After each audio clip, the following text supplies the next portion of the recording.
Good evening. My name is Arsene, and I am a senior librarian at Burbank Public Library. Welcome to tonight's program, Curb Your Recycling, Understanding Recycling and Waste Prevention. This online workshop is coordinated by the library and led by the Burbank Recycle Center.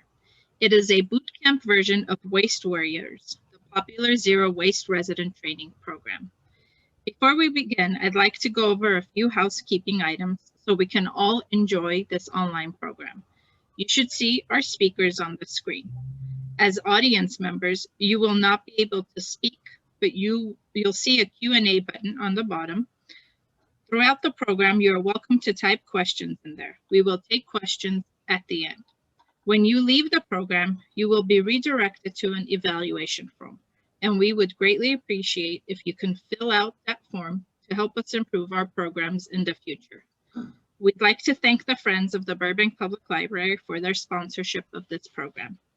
Now, I'll turn it over to our recycling specialist, Amy Hamus, and recycling coordinator, Craig Hampel.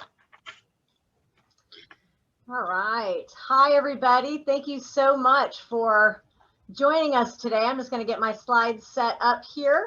My name is Amy Hamus, and I am the recycling specialist for the city of Burbank. We work on all kinds of programs for outreach and things like that. And tonight's program is really excited. I'm going to be joined by my boss and recycling and organics expert extraordinaire, Craig Hampel, who's going to be coming on shortly. But I want to kind of just start off with, first of all, thank you to the library for helping us put this thing together. This has been a labor of love for me for quite some time. We have a program that normally would be going on this time of year, which is called the Waste Warriors, which is an intensive zero waste resident training that's about 8 classes between January and late March, about 30 hours of training. But because we only do that program once a year and it's very limited to about 25 students, that leaves a lot of the public out from getting this type of information. And it's an incredibly popular program. And I'm always getting people asking me about it. And then I'm like, well, you got to wait till January. And then, oops, we filled up and we've left a lot of people out. So I've been kind of wanting to do this a condensed boot camp version for actually a couple of years, just never had any bandwidth. So this is one of those lemonades that we're making out of the COVID lemons that we've been given, because this actually brought this up to the top of the pile, this priority to create this boot camp. So this is our first one ever. So you guys are all guinea pigs here. So bear with us as we work through, hopefully not too many kinks, but there's gonna be a lot of content. The Waste Warrior program normally is about 30 hours. So we had to condense this into 90 minutes. So you can imagine how much stuff there is to know. And even the 30-hour program isn't enough. So there's a lot of complexity when you're talking about materials. So let's get right into it. Talking about the concept of waste. You know, in nature, there is no such thing as waste. That is a completely human concept. And really, when you think about waste, it's a sign of inefficiency. So if you're looking at either whether it's business is always looking to cut waste, right?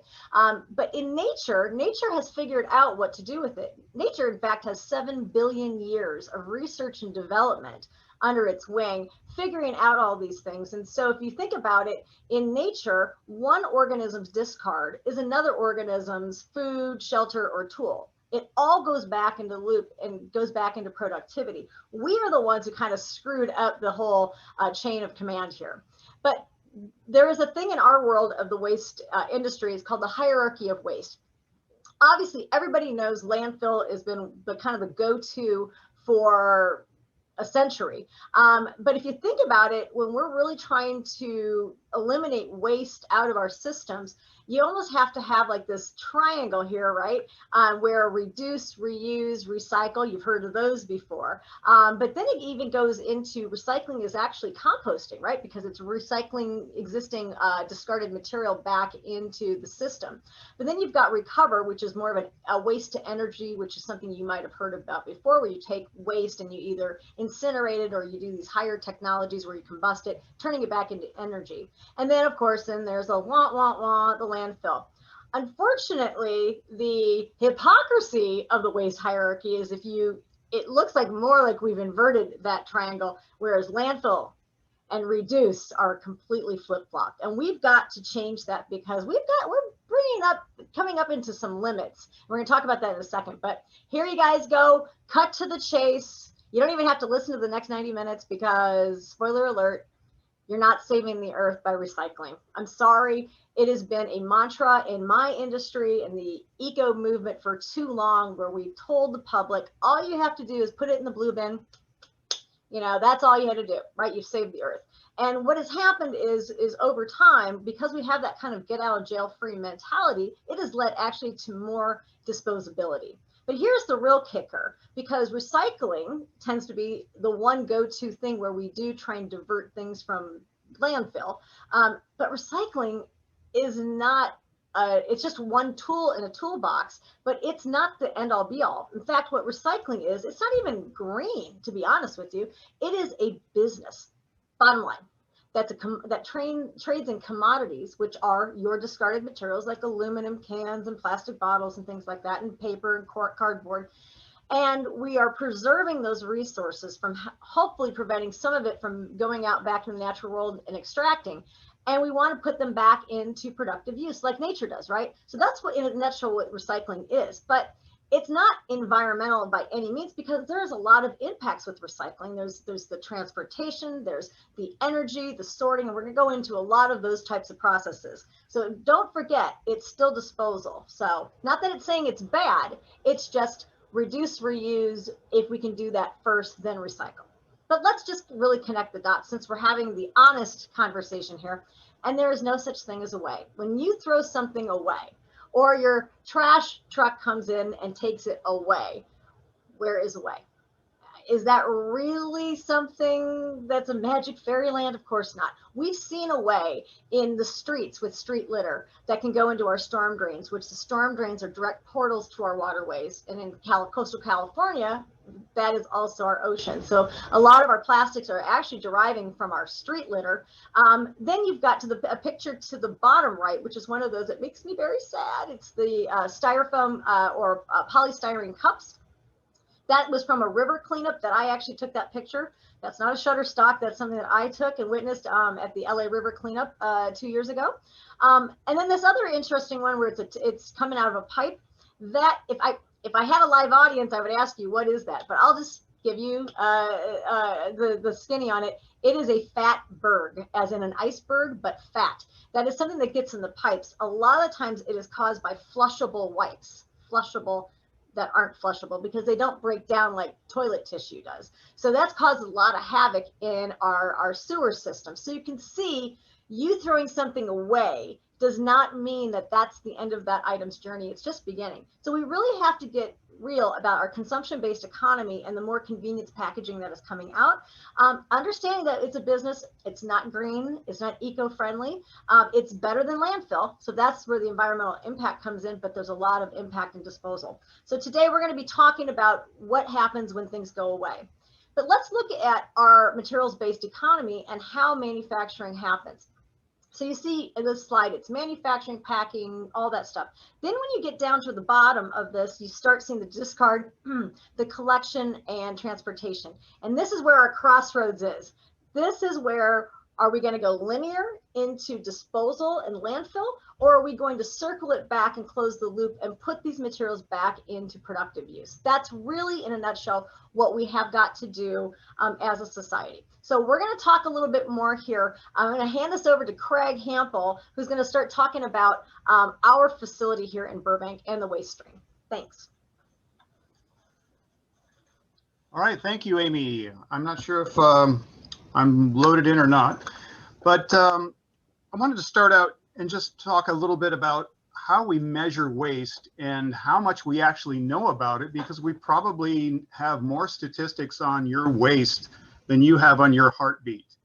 And it's, you know, to measure the mythological amounts of waste that we are producing is quite a job. And we have a number of agencies, from EPA doing it at the national level. We have a state agency called Cal Recycle doing it at the state level. We have the county measuring it, and we also measure within the city. So all of these numbers are available. They're oftentimes put into different reports and statistics. They're average. Some of them are very specific. but we have a lot of them. And so if I could have the next slide, we'll talk a little bit about some of the laws that put, and how we're doing on these things. If we go back to the 1980s, there was actually kind of a golden era of recycling. If you were in Burbank in the 80s, starting with 1982, things were collected at the curb in separate piles, bundles, totes, and buckets. And we had 0% contamination. In the late 80s, AB 939 was enacted in California, and it basically set a timeline for all local jurisdictions to reduce the amount of waste going to landfills by 50%. And a lot of cities really had to scramble. Burbank was actually one of the first cities in California to reach that goal a few years ahead of the schedule, and we got all sorts of accolades for that. Recently, the state has looked at this in a much more particular way and has 3 major pieces of legislation now on the books. AB 341 requires commercial recycling for businesses. AB 1826 requires organic recycling for businesses and for residential. And SB 1383 requires a lot of tracking, data, and enforcement on those recycling programs. At the same time that the state has upped the ante on legislative acts, I want to point to this graph on the right side of your screen. It needs a little bit of interpretation. Where we have the recycling bin up above, we show that there's a line going down from about 2013 to 2020. And the state average recycling rate has dropped from about 50% to about 33%, somewhere in there, in the low mid 30s. If you look at our landfill disposal rate, if you go back on that bottom line again, all the way to the left, you see the 2005, how many millions of tons were going into California landfills, and it starts out at 42.5 million tons per year. And then it drops in our lowest years at 29.3 million tons. And then it rises back up over the last, 18 years, or 8 years, excuse me. It's the landfill rates have gone way up. And there's there are a number of reasons for this. Let me have the next slide, and we can go through some of the local kind of a local look at how we do things here. Every city does it slightly different. We use a 3-cart system with our residential collections, and the blue cart in the case of residential collection is also used in small businesses, along with white recycling dumpsters. You might see those in alleys or behind some of the businesses that are a little bit bigger. So through that recycling program, we collect about 9,000 tons a year. If you go to the residential collection of green waste or yard waste in those green bins, that's where we put all of our leaves and grass and sticks and weeds and things like that. We also lump into that statistic some of the tree trimming when we chip the trees after we go down the street and lace them out. We also put some of the street leaves that the sweepers pick up when they have cleaner loads in the residential neighborhoods. Those go into that column. And finally, on the right-hand side, we show 35,000 tons per year of landfill materials. When we break down the landfill, however, we probably have as many recyclables going into our landfill as we do in our blue recycling bins. That's all behavior. And we also have a lot of other things that could be recycled going into the landfill. Organics are huge. When I say organics, what I'm talking about is food, leaves and grass, because some of those things do end up in the landfill. If someone fills one of their carts, they might throw it in the trash. We have logs that used to go in the landfill. We're trying to get more of those cut into lumber. We've done some trials on that. Some of the leaves and street sweepings that are dirty, if we were in the commercial sweeping areas, we put those things into the landfill.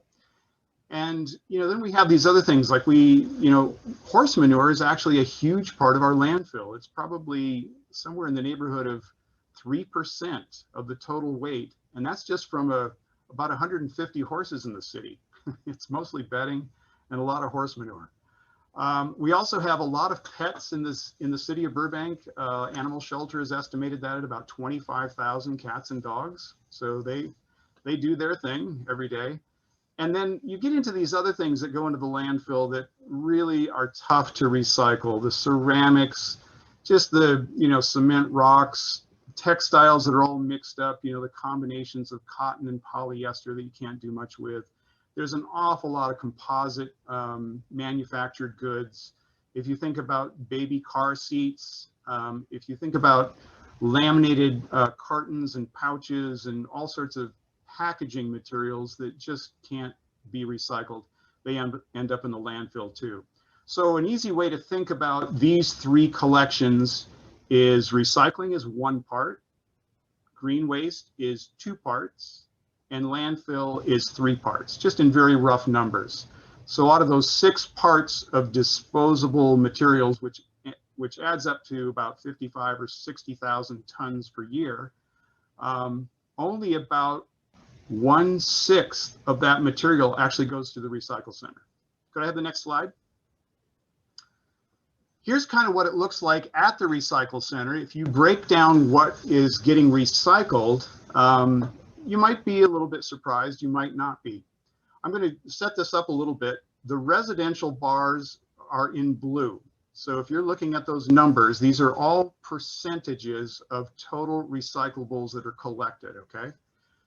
The orange bars are commercial collections. So those are our businesses. And the city of Burbank does not collect a lot of commercial recycling. That's done primarily by private waste haulers that are licensed in the city, and we have almost 30 of those.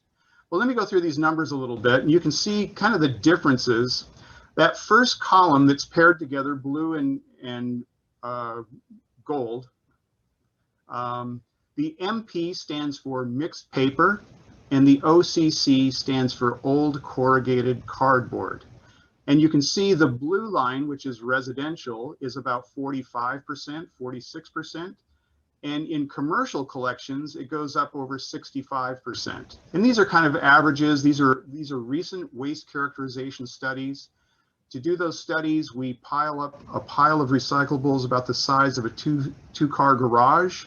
And then we sort all that out at once and measure all the different categories.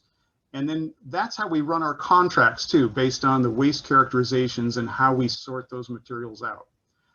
The second set of bars on this, as you move to the right, it says residue. And I put these in order, in proportional order of how the recycle center materials are parsed out.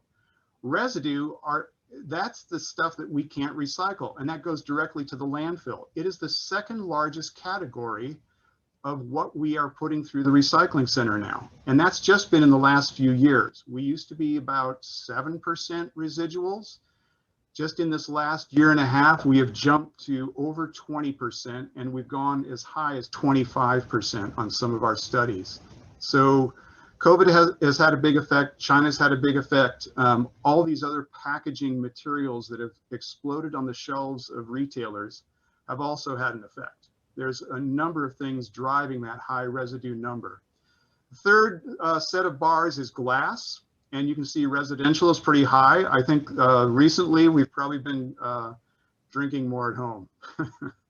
So that residential glass number is probably a little higher than usual, and the commercial glass number is probably a little lower. Finally, we have metals and plastic. Plastic is actually the smallest category of materials that go through our recycling center by weight. And there's a big difference here if you're measuring things by weight or by volume. By volume, plastic is way up there. By weight, it's way down there. So plastic gets kind of a free ride. It's not, depending on how you study these things and how you characterize these measurements, plastic is kind of getting away with something that I'll explain a little further. Could I have the next slide? Our facility is, it's basically a sorting material, a sorting facility. We call it a materials recovery facility. It's basically what happens is the trucks back up, they unload onto a floor. We push that onto what I call a trashcalator. It's basically an escalator that pulls the materials up about 15 feet into the air. And from there, we have workers, magnets, screens, a few other pieces of equipment to sort materials into different categories. And we have about 25 to 28 sorting workers who work on that line, moving their arms back and forth. Every day, they probably go through about 15,000 arm strokes. And every year, it's over 3 million arm strokes per worker in that facility. So there's a lot of physical labor in here, and you're going to hear about some of the stories about what that's like. So the city of Burbank not only has the Recycle Center where we sort and bale materials or ship them to the next step in recycling. Oftentimes that's a further purification. The things that go out of our facility still have a few % of contaminants in them. So we just sort, bale, ship. That's all we do. We don't remanufacture anything. We don't make any paper, anything like that. The city of Burbank also runs a landfill, and it's actually one of the best run landfills in the United States. We're very proud of the way that it's run. We're not exactly proud of landfills, but our operator is a platinum level operator, and he's doing a magnificent job. We also run the curbside program that picks up all of the residential materials. This MRF that we have now was opened in '93, and it's run by a private company called Burbank Waste Industries, and they run, I think, about 5 or 6 different facilities, including composting, landfills, and recycle centers. So they're very talented in what they do. Could I have the next one, please? Next slide. If you've been to our center, this year it's been a little sad because we've been closed since March, but we are unique as a city in that we have public access generally to the recycling drop-off, and we get, maybe 100 to 400 visitors a day, depending on if it's a weekday or weekend.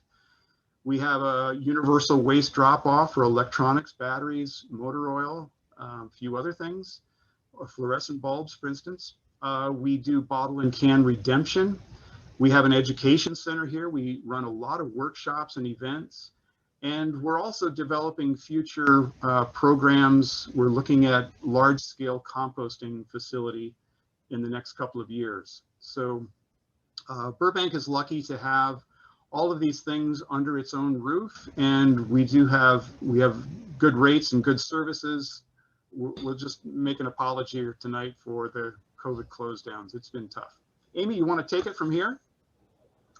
Yes, it's poll time.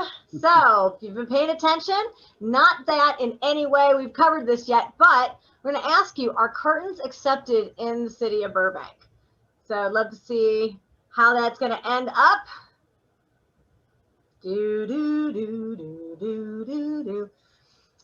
But you can tell that this is a lot more of a complicated process than you ever probably even thought when your trash truck comes and takes it again magically away. So we're seeing that 60% to 60-40 split. 60% are saying they are not accepted in Burbank, and that is correct. They are not accepted in Burbank. Ding, ding, ding, ding, ding. But I will make a point on cartons, because you might even look at your carton, and when I'm saying carton, it could be like your milk carton, things like that, and juice cartons. There actually may be a recycling symbol on there, which can get it really confusing because the packaging is saying it's recyclable, and yet some cities like us choose not to accept them. It's one of those items that is recyclable, but is not, I guess I have to share results, don't I, here? Okay, sorry, did I do this? I've never done a poll before, so here we go. I think that did it, right? Okay, so anyway, so we're gonna move. I don't know why it's not going forward. Okay, there we go. So these materials are really complicated, and there's a lot of packaging and marketing claims by the manufacturers that don't always tell the real story. In the case of cartons, really quick, cartons by the FTC, the Federal Trade Commission, they allow, if you have access to 60% of the United States has access to recycling that particular item, then it's legal for them to put the recycling symbol on their products. So you can see where that's incredibly confusing, for especially for a resident like Burbank residents, that we don't take them. And we don't take them, one of the reasons there's complexity, because that material has, it's paper, but it's ensconced in a plastic wax type of material. But also, sometimes you can't get them all clean. There's not enough volume of them. So from a commodity standpoint, it's a very select buyer, and that makes it really difficult from a recycling standpoint. So let's talk about the slide that's right here. You've got an aisle dedicated almost exclusively, there might be some sports drinks towards the back, but exclusively towards bottled water. Therein lies the problem. When recycling started about 35 years ago in the state of California, bottled water wasn't really a thing. Yes, you had the Shishi, Perrier, and Evian, but most times people were not going to Costco and getting cases of single-use water bottles for their family. So you can see how things and trends have changed over the time. And now water is the #1 selling beverage in the United States. And if you know anything about bottled water, actually most of the companies are actually soda companies. You've got Pepsi and you've got Coca-Cola. And then you've also got Nestle is another one of the big bottled water. They might have many brands under their umbrella, but they're selling something that you're getting from municipal for almost free. So it's really incredible. And when we think about that, yes, those bottles can be recycled. That's great. But the recycling rate for plastic bottles is about 26–28% nationally. In the state of California, it's like in the high 60s. But if you think about that, that's great. We're recycling 2/3 of them here in California. But it takes 1.7 liters of water to make 1 liter of bottled water. So you can see where the math over time doesn't really bode very well. And the price of that, where again, Coca-Cola, Pepsi are getting it for tenths of pennies from municipal water sources and then selling it to you. The majority of that product and the cost is the bottle and the marketing of it. So it's really an interesting thing. Doesn't mean you shouldn't have bottled water ever, and there's not a need for it, but there's a lot of alternatives out there, and we can kick it old school and actually maybe reverse some of this consumption. But let's talk about packaging, because packaging has really gotten confusing. Just like the carton example, there's a new thing, and I wouldn't say it's super new, but it's growing exponentially. And that is these, you see these excessive labeling of plastic bottles. And that is called a shrink sleeve. In fact, I didn't even know what the heck that was called up until like a year and a half ago. And then I looked it up and then I went mental. But they're taking these bottles that are actually perfectly fine for recycling, and they're basically mummifying in these really thick, heavy processed labels. And they're almost impossible to get off. They're almost like a ribbon getting it off. So you can imagine from a recycling line how difficult that is. And then from the buyers, the commodity buyers that buy our bottles, and they have to deal with those things. Their equipment just really aren't set up for that. And yet you're seeing them. Next time you go to the grocery store, you're going to see it everywhere. Like every marketer and packaging company is using this. And you know, from their end, why not? They can use the entire real estate of their bottle to market their products, and it's shiny and it's attractive. But from a recycling standpoint, it's an absolute disaster, and it's something we really, really don't like. I complained to I'm a vegetarian and I drink nut milks. And so you see the picture in the left corner, the bottom left corner, that is a brand called Khalifa Farms. And if you could see that right here. So it's a bottle, and they've gone all in on the shrink sleeve. And I talked to them, they're based in Los Angeles. They're still boutique enough that they'd take my call. And we were talking about this, and they're all on. This is their brand. So this ain't changing unless legislation changes. But one of the things they did do was implement a zipper on the bottom of their packaging right there. Well, it's interesting because I'm like, oh, that's pretty cool. So, well, the perforated doesn't work as great as it should, but give them a pass on that. But it's still, here's the problem. In the state of California, we have the bottle bill where you're paying that deposit on that container. And if you take this back to a redemption center and you have diligently removed this, which again is not an easy process, you don't get your deposit. So you have to have this on to have the deposit. So you can see where's the solution in it. To me, it's don't use the shrink sleeves. That would be the greatest thing, but it's really hard to find a product that's not in a carton and not in that. I have found one brand called Almond Breeze that actually uses the detergent type of style jug. And they're hard to find, but that's the one option you can do. I make my own nut milk at home, so there's a reduce and reuse right there. But you see where the problem is. Now, what also is crazy is you see the can, the kombucha. This is a company out of San Diego. They're incredibly eco-friendly and socially minded. They actually put a shrink sleeve on a aluminum can.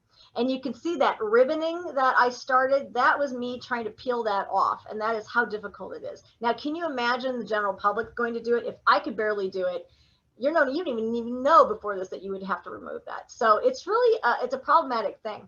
Now, on the good side, on the right side, the Target, you see the shipping label. And obviously now with online shopping is at its heightened ever since COVID started.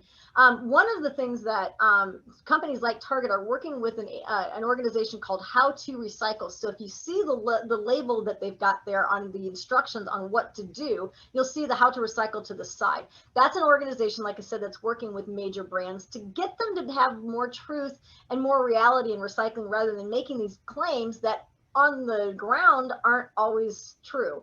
So you can see there with their, it says remove from bag the paper label, and you can see there's a slash through it. So they're saying the label, the shipping thing is not something, because it doesn't have adhesives on it, throw that away. But then the plastic bag, notice you can't put that in the recycling bin, even though it says a recycling logo on it. It says store drop off, which Target does have a collection for what we call film plastics. And so those mailing bags are what we call film plastics. So that's one company that's trying to do, even though they're going to have impact, they're trying to do it better and at least give accurate information and then have some responsibility by collecting their own materials. That's where we need to go. And honestly, we can't recycle our way out of this. Recycling is struggling. Craig had talked about how recycling rates are plummeting, not only because of global commodities issues with Asia not wanting to take, the global West trash anymore, but it's also the volatility in pricing. The corrugated cardboard that he mentioned, about 5 years ago was getting $180 a ton, and now it's getting like $35 a ton. So you can see where that's a huge hit for a recycler to have those, and that's one of the more profitable commodities. So a lot of these materials are just, the market demand is really, really stagnant.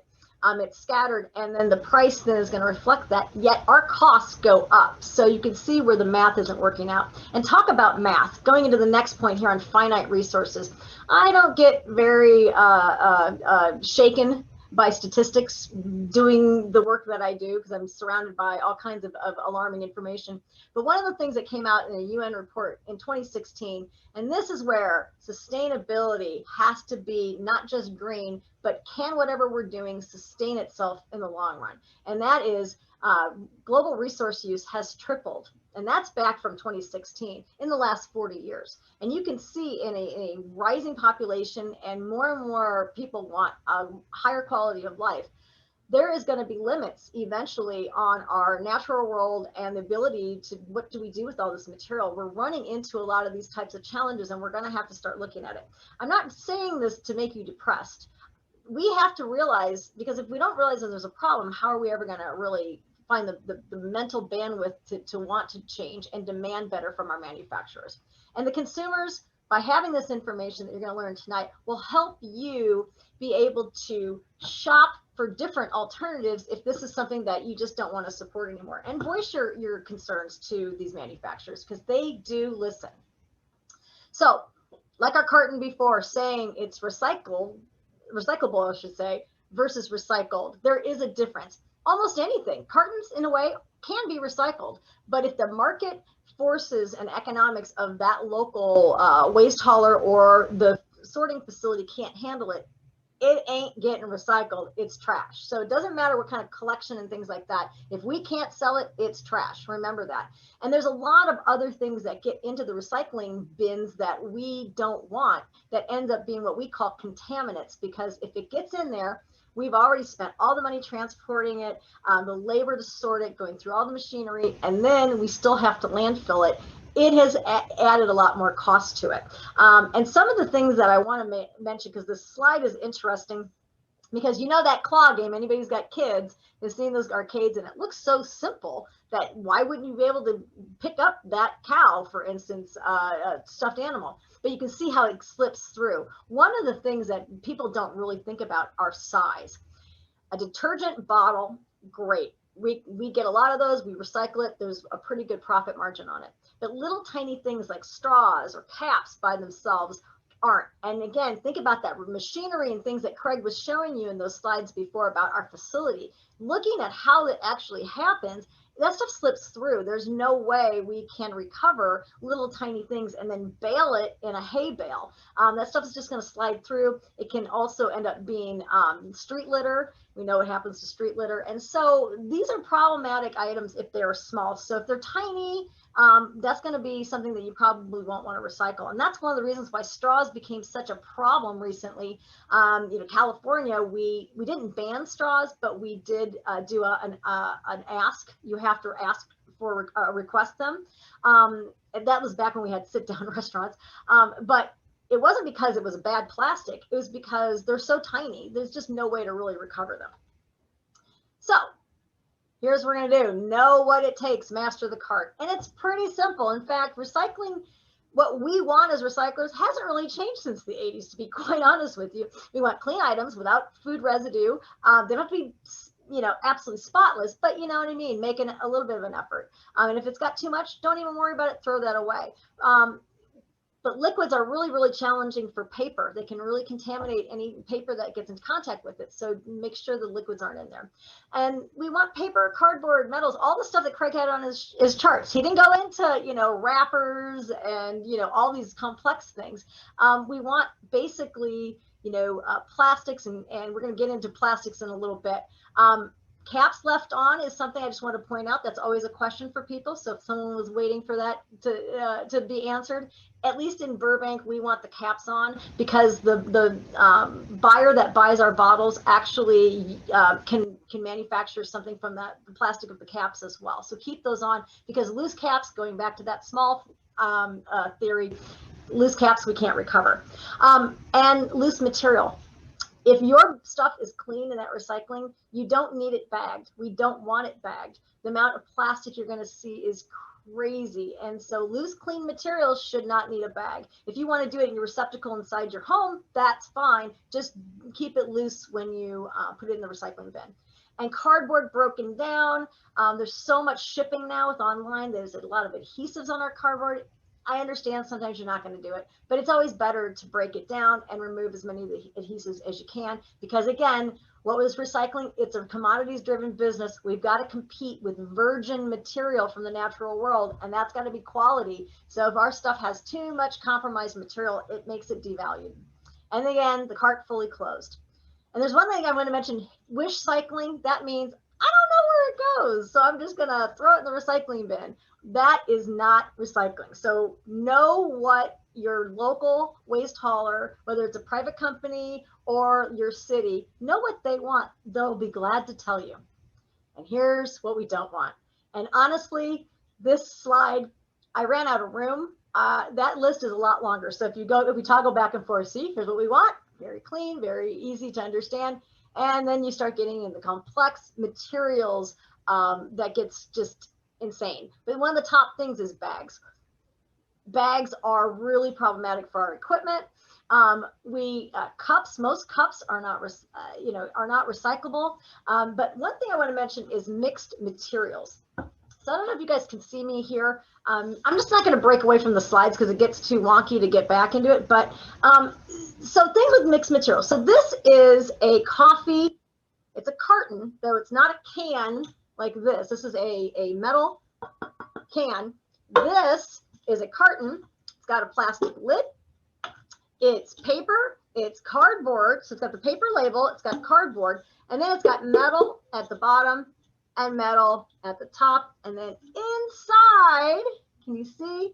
It is aluminum foil glued to the paper.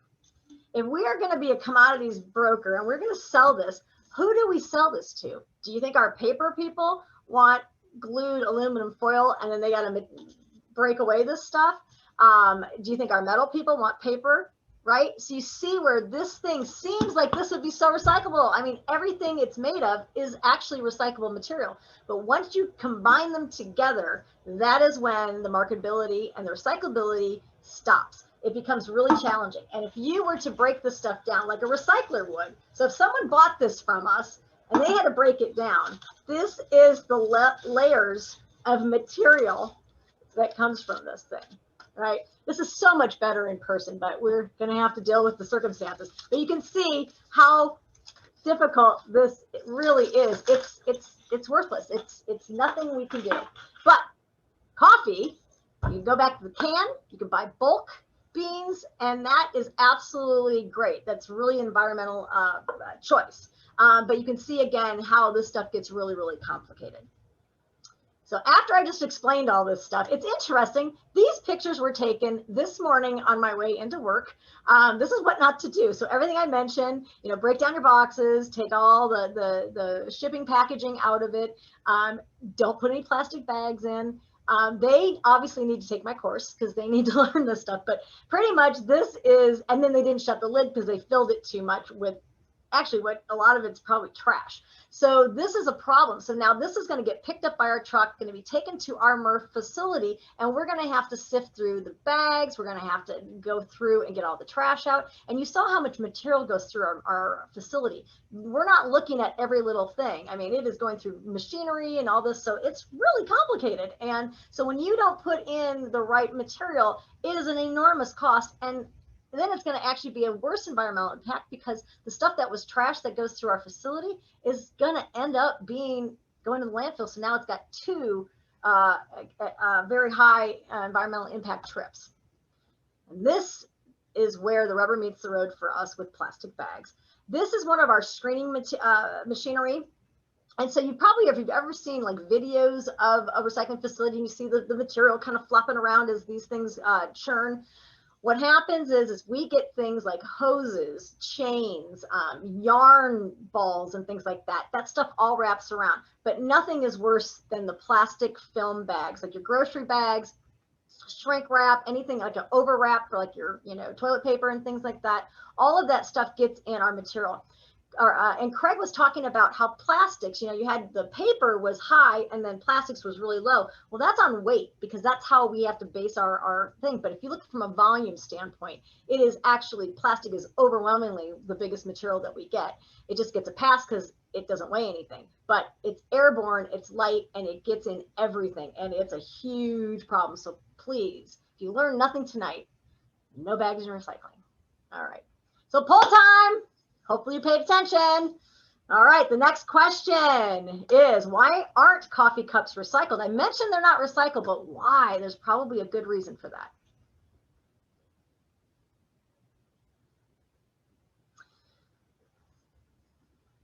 All right. Things still coming in. You got a few more seconds here.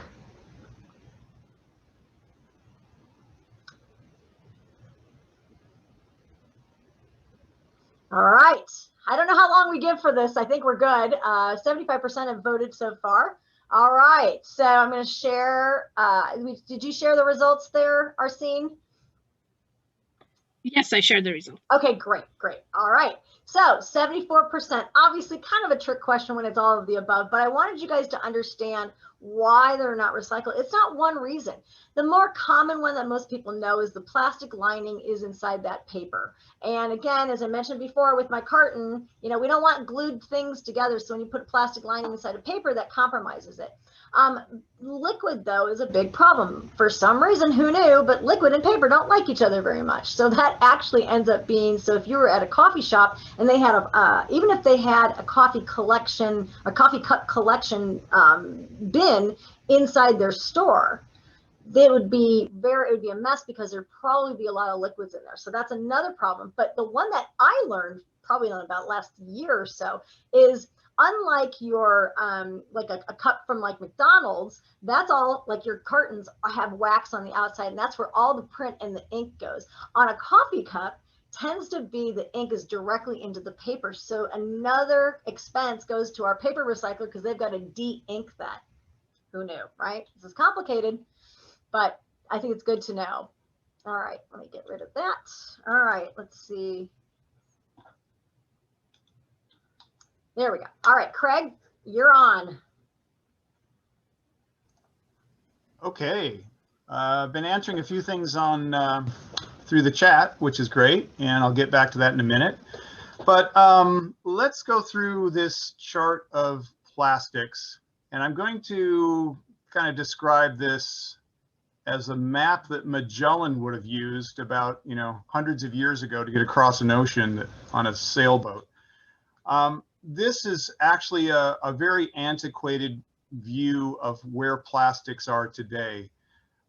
We have these numbers 1 through 6, which are kind of like describing a family line of variations. And then we have number 7. If you play cards, that's like the joker or the wild card in the deck. There's just hundreds of different types of plastics that come under number 7, including compostable plastics and just all sorts of things that are used industrially, not so much in the packaging industry, but used everywhere. Number 7 can also mean that you have a plastic material that's laminated in different layers. If you ever get anything in a stand-up pouch or a squeeze bottle, a lot of times those are multiple layers of different plastics, and that would get a number 7 number. So number 7 is almost, you can almost scratch that off in most cases. It is a completely non-recyclable category. When you go through number 1, 2, 3, 4, 5, and 6, it's a little more clear, but just to make it difficult, I'm going to tell you that there are variations under each of these numbers. And plastics kind of are related to paints in a way, in that they all come out of the chemical industry. Most plastics come out of either natural gas or crude oil, and we used to crack that oil and distill it primarily into fuels. But what's happened over the last 10-15 years is now we have more hybrids, more electric cars. Fuel sales for automobiles have gone way down. And so a lot of the fracking and drilling now that's going on is headed directly toward a really large build out of plastic plants. And these plants are primarily located in the South Mississippi and along the Gulf Coast, Texas, Louisiana, things like that, places like that. And so we're seeing this huge buildup of plastics. And if you go into any store, it's going to be hard to find just about anything without some plastic element in it these days. So let's go through these numbers, just the common materials that we take here and what we still have markets for. Number 1 are your water bottles, soda bottles, other things that primarily they're clear. They can be colored. The number 1 polymer is polyethyl terephthalate, and it's basically a polyester. So if you have a t-shirt, if you have a jacket that's poly or poly-lined or has polyfill in it, chances are really good that some of that plastic may have come from the bottle, a previous bottle. That's where a lot of it ends up. Also, it ends up in carpets a lot, polyester carpets, and things like polystyrene in cars or something like that. Number 2 is high density polyethylene, HDPE. That you'll see in jugs like milk jugs, orange juice jugs. It's usually the large half-gallon, gallon, some of the quart sizes. It has a milky, waxy finish or color to it. It can also be colored in detergent bottles, things like that. we can still recycle most number 2 jugs with a smaller neck and a screw on top, or pop top. We can generally get those recycled along, and number 1 as well. Number 1 is also assisted by the California bottle bill, and there's deposits on that. So that deposit goes through a state fund. We make claims to get paid for the bottles and cans that we pull out of the recycling that's collected in the city. And so that helps to pay for our programs. You might also redeem those bottles and cans at a redemption center. HDPE, so we've gone through that, jugs, colored or natural color. PVC is not quite so popular. You'll see it in, well, you don't see it as much in the packaging world as you do in outdoor furniture, fencing, siding on homes, some of those things like pool liners, big sheets and fabrications. A lot of that comes out of PVC, polyvinyl chloride. It's one of the most toxic plastics. If you look at the manufacturing and the ingredients, it's a pretty dangerous plastic overall. Low density polyethylene, number 4, though, that's usually used for films. If you think of stretch wrap, shopping bags, bread bags, the softer, clear bags, colored bags, things like that. That's often where it shows up. There are also some molded materials made out of low density polyethylene, kind of squeezy bottles and things like that. I wanted to back up 1 second because I didn't mention this, that number 1 plastic, we can generally recycle the bottles with a small neck and cap.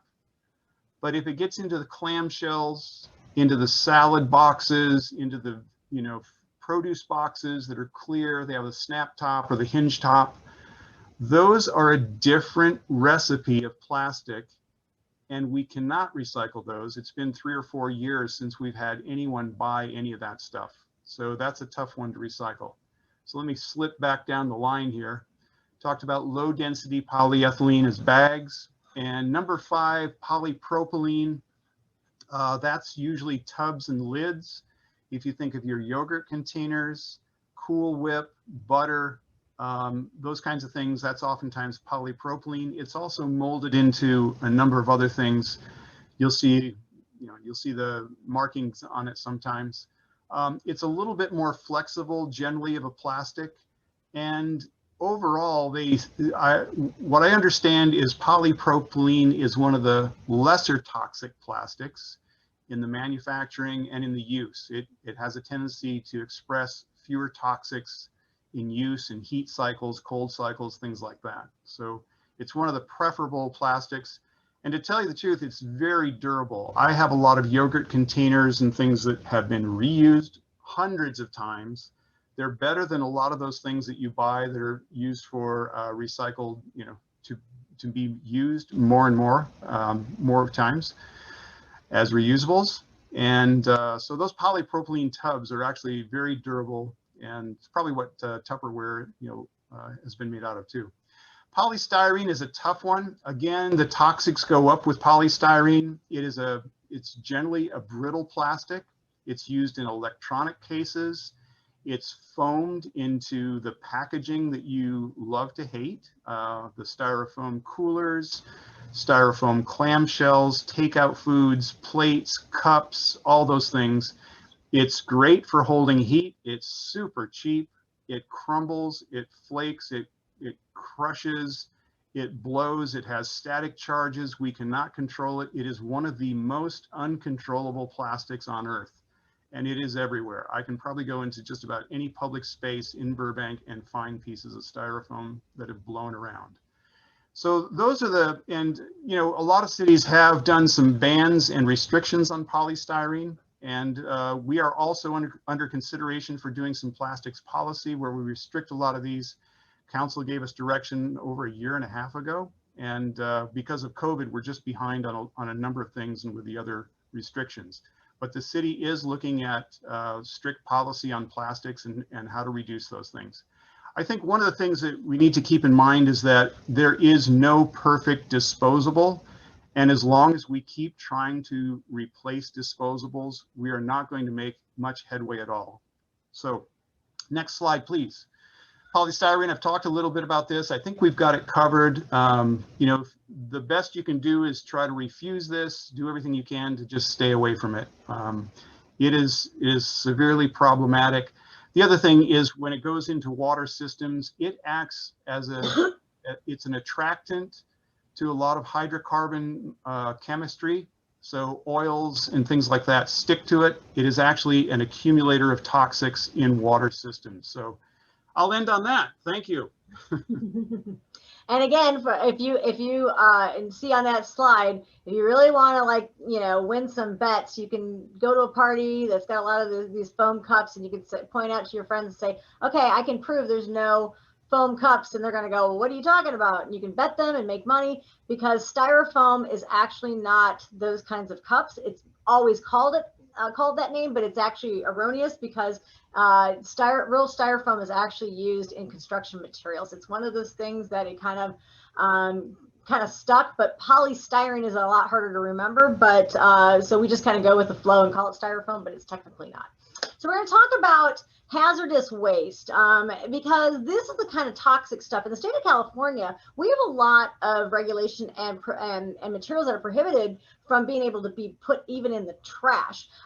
So a lot of these materials, because they've got heavy metals in them, a lot of things that can leach into, if it does go in a landfill, can leach into our waterways, our water tables. And so we want to make sure that those materials are not getting into the landfill. Plus, it's also going to fill up the landfill quicker than it needs to be. So we've got a lot of alternative disposal for drop off for those kinds of materials. But one of the things about electronics I just want to mention really quick is that there's in the middle there of the text, it says planned obsolescence. And what that really is that, you know, when I was growing up, my parents, we had a television, and we kept our television for like 20 years. You had a big, huge console. It was actually furniture. You had a TV repairman or a person that would come in and fix it. Now you get a television every 2 to 3 years. You know, you're waiting in line for the latest version of one of these, and so it's changed a lot. And so a lot of our electronics are incredibly disposable because they plan it that way. They're really difficult to repair. You can't figure out yourself how to tinker and fix it, and so. And you go to one of these stores and you want it fixed, and a lot of times they just give you a new device, right? So it's not even worth it to them. So we've really kind of fallen off the track, and as our world gets more technological, this is going to continue to be a huge problem. And the problem is if you drop it off for responsible disposal, these things aren't really worth a lot. There's some metals in there that can be recovered for recycling, but it's really a challenging problem. So the more we get, you know, a new TV, what are you going to do with your old one? That's the problem. So at the Burbank Recycle Center, we're going to go real quick on this because we're not open right now, but normally if you're a Burbank resident, we've provided a drop off for some select more of the universal hazardous waste, which would be batteries, used motor oil, fluorescent bulbs, and then of course electronics. And but then we also have a program for mattresses, because mattresses in the state of California are also part of a collection program by the mattress industry has to run. And so if you buy a new mattress and your retailer offers free delivery, and this could be online as well now, they have to take back your old mattress. So mattresses is a drop-off facility as well when we are open. But our bulky pickup is bringing in lots of mattresses, and we get about 4,000 a year. This is kind of the more the traditional things you'd have around your house as far as household hazardous waste. There are Los Angeles City runs these programs called the LA Safe Collection Centers. So there's a couple of those nearby Burbank, and they're open on the weekends. So there are options for you right now, even if we aren't close. And then they take all the other stuff like the electronics. And here's another thing about batteries. It's one of the reasons why batteries should never go in the trash, should never go in the recycling bin, because we can't recycle it on a recycling line. They have to be collected and dropped off in a responsible way. This is our a photo that happened about a year ago, November. It was our bulky pickup stopped by and picked up something, and as it was heading to our landfill, something happened inside the truck causing a fire. Batteries, especially these rechargeable batteries, have elements in them that can spark if they are not properly disposed of. If you put batteries in a drawer and it gets near coins or a paper clip, something metal, it can actually cause a spark. I'm not saying this to scare and freak everybody out. It's not something that happens easily, but it can happen. But when I saw that this happened to our truck, I'm like, that had been a battery. And they found out that it was, you know, those kids' toys, like the cars, when kids can like have a convertible. It was one of those. So the battery in that children's toy was not removed and was not dropped off. It was picked up by our bulky and then of course jostled around and the thing sparked. So if you want more tips on how to store batteries, I've got a thing here. But anyway, you can go to Call to Recycle. There's an address there and they'll tell you on ways to you know, why this is volatile and how to store them. And most people don't know this. And I think this is something that really needs to get out there. So product stewardship is a thing that I mentioned about the mattresses. This is really a movement that needs to happen. And how we're going to solve some of our problems with all this worthless stuff out there is because manufacturers have really no skin in the game. Once something leaves their factory, they don't have to worry about it. That becomes their away, becomes government and society's burden to bear, right? And these materials are very, very expensive, especially, you know, again, things like fires in facilities. So there's a movement called product stewardship, which is really manufacturer responsibility. They're going to produce this stuff. They have to have a role in the end of life of those products. So California is one of the states on the forefront of legislating this. And so we've got lots of different programs for these specialized kind of problematic materials, batteries, mattresses, meds is a newer one that just happened within the last year and a half or so. We get a lot of medication and especially needles. If you know anybody that has to give themselves shots or maybe their pet, there's hardly any places that take these things because who wants to deal with them? No government agency really wants to deal with them. No nonprofit does. And of course the industry didn't want to. So if you have to give yourself a shot every day, you're going to accumulate a lot very quickly. And so without having to hire like a specialized medical disposal service, which is incredibly expensive just for an individual, sometimes people don't know what to do with it and they just kind of throw it somewhere. So the picture to the left is actually at our facility. We got a box of those. And actually we get several needles that come on our line each week. And there's human beings that go and have to sort some of this stuff. And so you can imagine if someone gets stuck with a needle, how problematic that is. It's incredibly dangerous. And so we get these types of loose hazardous things all the time coming through our recycling thing. So there came a point where, you know, the state of California said, you know, enough. You know, the pharmaceutical industry, you're making all this money, you have to step up and start helping. And so that's a new exciting program. And then paint care is one of those, and then thermostats, because the mercury in the old thermostats. So if you're switching to Nest or some of those other newer thermostats, you got your older one, and so that has to be responsibly disposed of as well. All right, Q&A. Okay. So the next one. Who has got a question? This is not a poll this time. So we've been talking about a lot of material, and I know there's a lot of things. And I know Craig's been answering some of the questions, but does anybody have a question that we can answer really quick? We're going to have some more time at the end of this presentation. I've got a few if Let's just we don't do have any right now because we're getting short on time. Okay. Someone asked about the composting facility. If I could just talk briefly about what we're planning in the city for large-scale composting. And our landfill is a good candidate for a site. We are looking now, we're doing some assessment in the permitting and siting of that site. And it's very involved. It usually, just the permitting itself may take 2 years. But we are targeting 2022 as a potential composting operation at the landfill. So if you want to keep up with this, just give us a call every once in a while and we'll give you an update on it. And it's really great because and just like we own our own landfill and we own our own MRF, we own our own utility, our own water treatment center. So Burbank is a very not only a sustainable city, it's a self-sustaining. We don't have to worry about begging another community to deal with our problems. We actually take them, and that helps us develop really strong policy and programs. So Craig, I'm going to let you talk about organics here. So just a nice segue there for you. Okay, let's see. State of California has, starting with the Schwarzenegger administration, we had SB 32, which was the greenhouse gas initiative, and California has been way out in front of the world on this, and we are, in terms of policy. So under AB 32, that's the big blockbuster climate legislation or policy that the state has adopted. And then under that are all the smaller details that have to do with generation of power, transportation, all sorts of things, including waste. And one of the big problems with landfills is they are producing a lot of methane.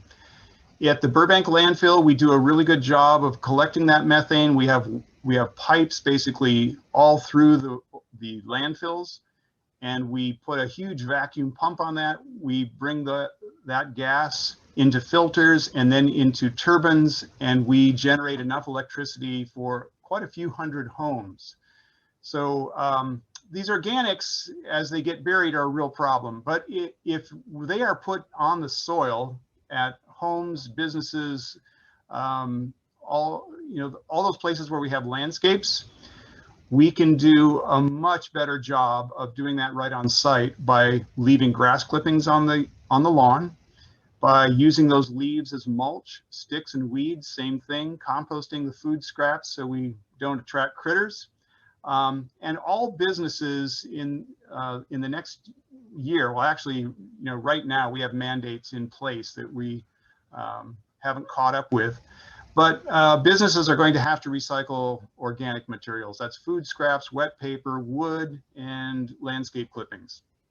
So apartments right now are exempt from food. We'll see how that goes over the next few years.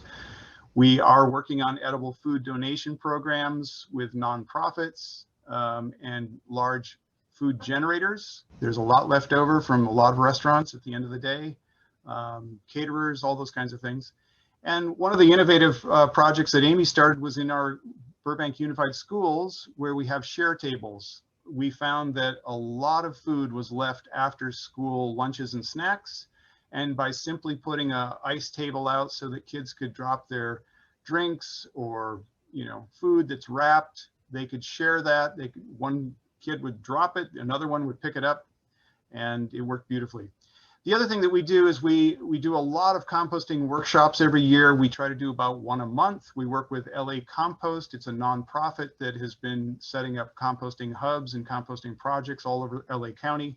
We're very happy to be working with them. Eventually, we may even have a drop-off site for people who are in apartments, don't have yards, that kind of thing, so we can get more of those organics collected. Could we have the next slide? All right. So there's, the justification, I mentioned this, but AB 1826 is one of those large legislative pieces in the state.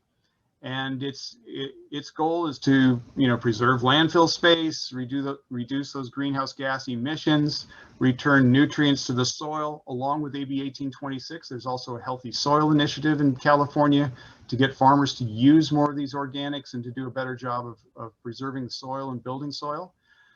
So all these things work together to create, more fertility, bring the natural systems into the forefront and do a much better job of environmental performance. Next one. Here in Burbank, we have some really fun and interesting community initiatives. I don't know if you've gone onto the Facebook Buy Nothing group, but there's a huge number of things that have been exchanged. People give things away very generously. People receive them very excitedly. We also have a backyard growers group. They do food exchanges, seed exchanges, pots, tomato cages, all sorts of things, information. And both of these groups have more than doubled in size this past year during the COVID lockdown. So people are really looking at their gardens and cleaning out their homes. Community gardens are still in the future here in Burbank. We think that this year they're going to be launched. We have 2 sites. There's also a citizens group called the Monarch Mile, and their vision is to get more native plants, more habitat for pollinators, get more people excited in Burbank. So look for the Monarch Mile. They're also teaching a class at the Burbank Adult School. There are a lot of gleaning programs in Los Angeles and in Burbank. That's simply picking fruit from people's trees and getting that into food donation programs, food distribution programs for people who are hungry. So there's some great possibilities there for people who are interested. We also are very lucky to have one of the best native plant nurseries in California. It's called Theodore Payne. There are a number of other native plant nurseries. So if you want to build your hedgerows and create habitat for pollinators and insects, beneficials, those are some of the places you can go. We also have a great farmers market here in Burbank. You can find a lot of organically grown foods and a lot of farmers who are doing great practices. So those are some of the things to look for in the community. If you have any questions, you can give us a call. Could I have the next one? City programs. These are all under the umbrella of the city of Burbank. Burbank Water and Power does conservation programs in energy, water, landscape redesign, shade trees.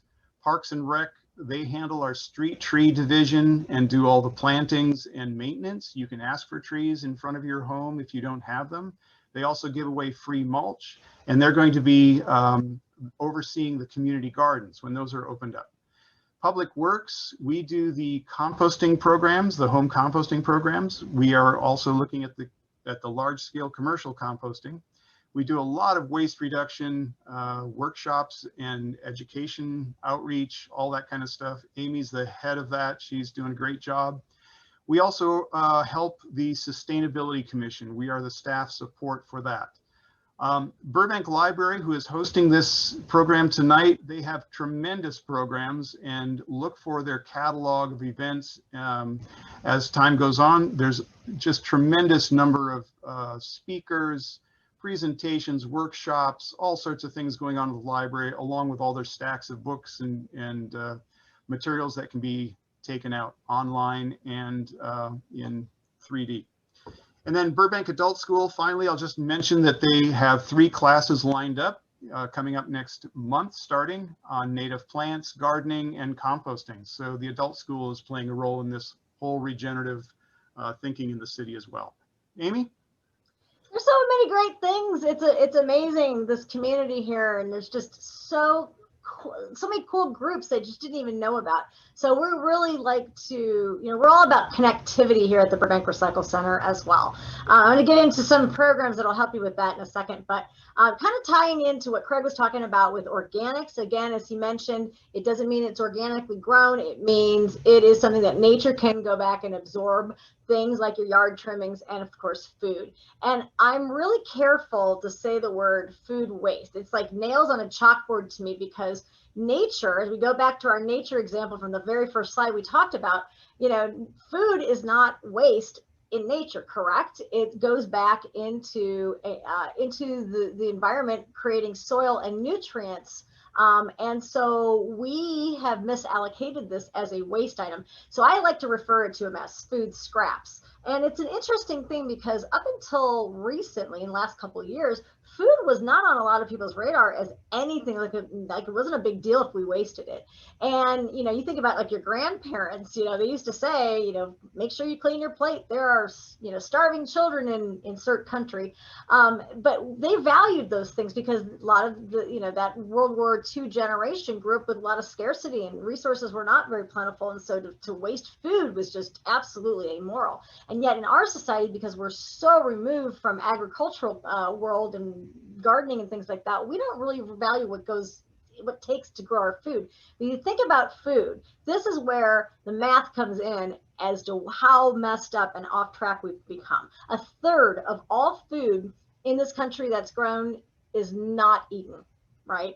That is an amazing amount of resources. And if you think about California, I'm from Iowa, but in California, we're the biggest ag state. So you can imagine all the kinds of variety of crops we grow. And with the water scarcity we have, and so much of it's going to agriculture, what a messed up concept if we're not even feeding the people that either bought it or could have used it. And 97% of waste goes to landfill. And Craig's chart, you couldn't really see the number, but 17% of our landfills are comprised of food. So, and of course, we've got an amazing, food insecurity issue, especially in the time of this pandemic, where businesses have had to downsize and people are out of work. It's a really challenging thing, and then to have so much food going to waste is really, it's just absolutely something that's got to change. And so we are working on a lot of those things. But as a consumer, here's where something you can do that has nothing to do with plastic or recycling markets or anything like that. You can reduce the amount of food that you are wasting in your own home. The average family of 4 wastes $1,500 a year in food that they bought.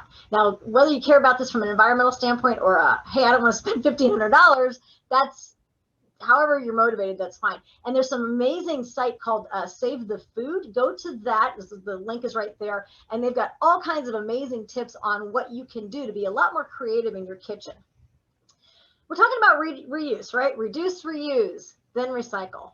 There has been a huge amount of, I think, kind of a resurgence, kicking it old school, of the growth of thrift. And I have been on a lot of these sites, and it's amazing how much stuff from a reuse standpoint people are willing to give away or sell, and people are willing to take or buy. It's an amazing thing. So there's all these different marketplaces that have come up, and of course there's the traditional Goodwills of the world, but then you've got things like the Buy Nothing, which has been one of my favorite things on Facebook. Many communities have a Buy Nothing. In Burbank, we have 2 Buy Nothing groups, and it is crazy how much stuff you could either get or get rid of. It's truly trash is treasure. One of the things I'm the most excited about, now again, this is pre-COVID, we've had to kind of put the brakes on some of this, but on refilling. Going back to where you can bring your own bag, bring your own container, get things from a bulk perspective. And what I love about that is you get to buy the amount that you need, especially when you're looking at spices and stuff like that. So it's a really neat thing. There is a great directory to find a refill business in your community. It's called Litterless.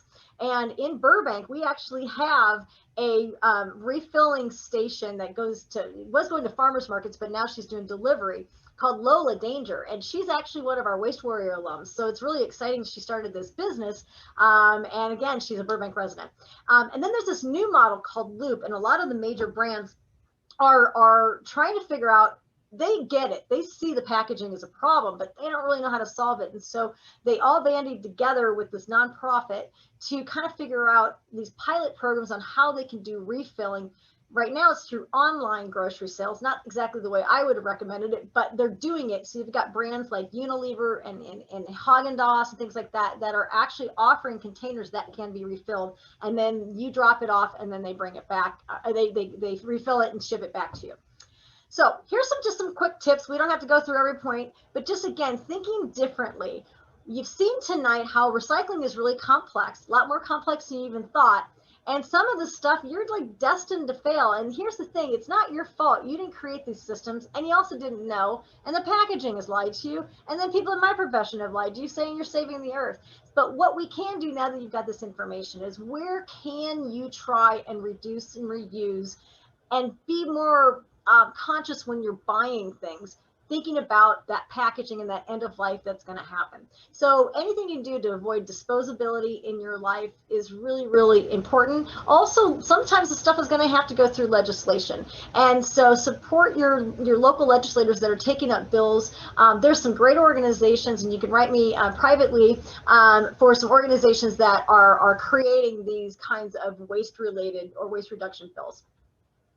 Now, I mentioned at the beginning of this, we've got the Waste Warrior program, which is our more intense class, and you can imagine how much we've just packed in on how much information. So you can imagine how much deeper we are going with the Waste Warrior program. So this is just kind of my shameless plug. But when we do bring this back in 2022, I had to cancel it this year because we can't have the in-person classes.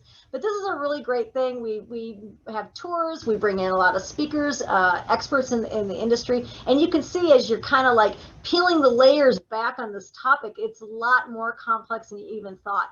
And so a lot of our waste warriors, once they graduate from the program, then they become an alumni. And so we've formed this amazing network of waste warriors that know this information and they feel supported, because sometimes, maybe your friends and family don't get it. And so to have this network of people that get it. And in fact, some of them are joining businesses. Some of them are forming groups. We've got this one group called the Eco Schools Council, where they're all parents that want to make sure help their children's schools step up and be a lot more sustainable. And by doing the projects and helping the schools rather than telling them what they should do, they're taking the stuff on. So some of these things are really exciting. So next year, we're going to probably start, depending on how everything goes this year, we'll probably start recruiting that in November. And the last time it sold out in 2 weeks, and because it's a really popular program. But we will be bringing these boot camps back to supplement. Finally, we were talking about, I don't know where it goes, and all this confusion and materials and all this stuff. And, we don't expect you, we gave you a lot of information. We don't expect you to memorize it all. We don't want you to memorize. We don't want you to wish cycle. We don't want you to maybe see if it's recyclable or ponder or wonder or heard something or looked at packaging. We have devised this site called Where It Goes. So now you can find out where it goes, because we're telling you where we want you to put it. So it's a site that you can go to. There's the links down there. And then there's 2 ways to find out the information. One, you can go into the different categories. You see blue container, plastic bag drop off, things like that. And inside you'll see all kinds of icons. And so it's very user friendly. It comes in multiple languages.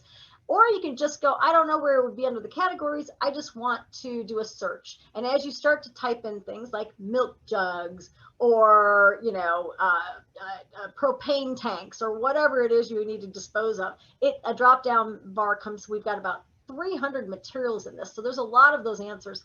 The other thing that we love about it is it's not just about where you need to dispose of it, but also tips to reduce and reuse, donate, and things like that. So it's kind of chock full of all kinds of different information. So you don't have to memorize, the pressure's off. Just go to Where It Goes, tell your friends and promote this, because this is really going to be the way we move forward so the public gets away from this confusion. And you can get your answers, at your disposal, right? So in closing for us, as we're winding this up, and we're going to go into some questions, really how we got here was because of this idea that we could recycle our way out of it. We could go and do more disposability, more convenience products. Manufacturers could switch from more, durable things like coffee cans instead of going to those polymer coffee bags that aren't recyclable. Everybody's had a hand in this. And so we've got to really work differently and think differently and recognize that waste as that sign of inefficiency. Waste is not in nature. We've created this. And so we are wasting our resources at a rapid rate that nature won't be able to replenish. So we're going to be reaching limits. So this to me is the exciting part, is once we get that kind of wake up call, now here comes the innovation. So I really encourage you to think differently. If you have any other questions, we are always here. Our information is below. And we really are so thankful and grateful that so many of you joined us tonight. Hopefully you didn't drop out too early. And we're going to take it to some questions. So have at it. Arsene or Craig, do you want to talk? Yeah, I could jump in. Let's see. What is that annoying super stiff brittle clamshell packaging made out of? It probably is polystyrene connection. Yes. Oh, there, Amy has one. Yeah. There's all kinds. There's many different kinds. That's the problem, because you've got your produce clamshells, and we call these clamshells because of that technology.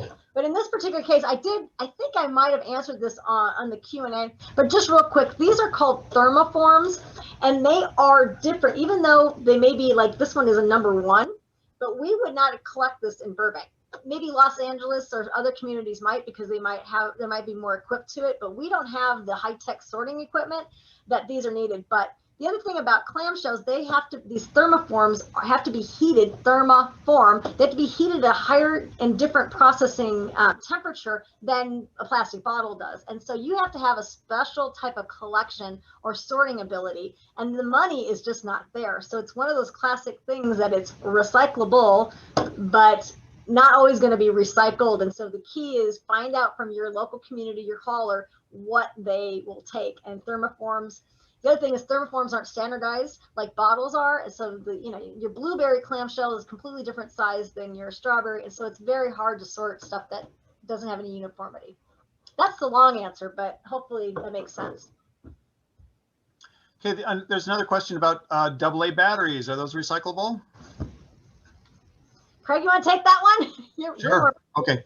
So yes, they are. And most of those are alkaline single-use batteries. We can also take rechargeable batteries when we're open. The safe collection centers are still maintaining their operations, but just make sure you check first, because with so many COVID cases going on, things are opening and closing at unpredictable rates. Yeah. There's another question here. Still confused about these plastics, 1, 2, 3, 4, 5, 6, 7.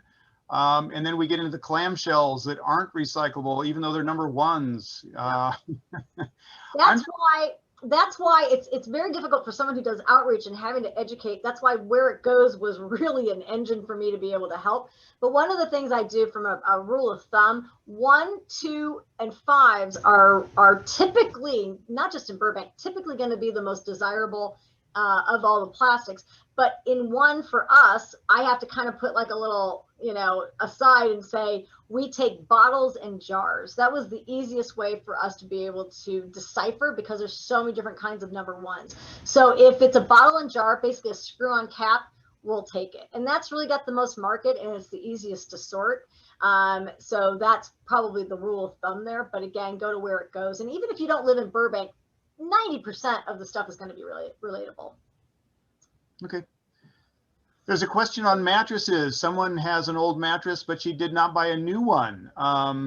What can be done with the mattresses? If you're a Burbank resident, you can call our bulky pickup. We have a very generous Cadillac service of our bulky pickup, and that number is